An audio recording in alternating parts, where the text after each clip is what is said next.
complete streets, what are we talking about?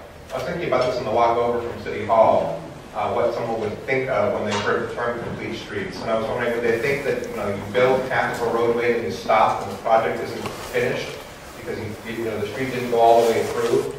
That's actually not what we're talking about, although in a way it is. The idea of complete streets is that for most of, especially the second half of the 20th century, we were building streets in St. Paul and across the country, mostly to accommodate more and more cars. And the idea behind complete streets is to try to start to counterbalance that trend by making the streets accommodate all users in multiple transportation modes, and not just people moving from place to place either, but also goods needing to get from place to place.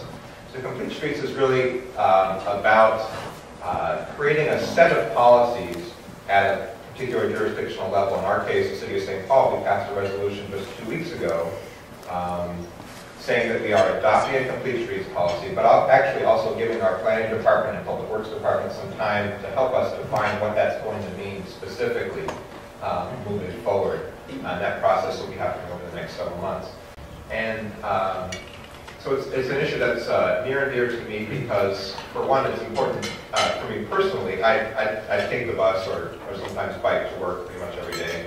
I've always been someone who tries to walk places. I moved into the neighborhood I moved into because of my ability to walk places nearby.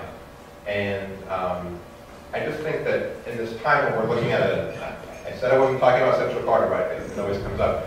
We're looking at $1 billion investment in the light rail corridor that's going to, in a lot of ways, transform how the city functions, or at least start that process. We've got to be looking at how that happens on every other street in this community as well. So I have to say that in the many hats that I wear from issue to issue on City Council these days, there's a lot of really dark clouds and bad things going on in the economy, in the community in general, budget cuts. Transportation is one area where I think there's a lot of opportunity to make a lot of improvement in the coming years. I'm looking forward to that. So thanks for having me. I look forward to the rest of the program.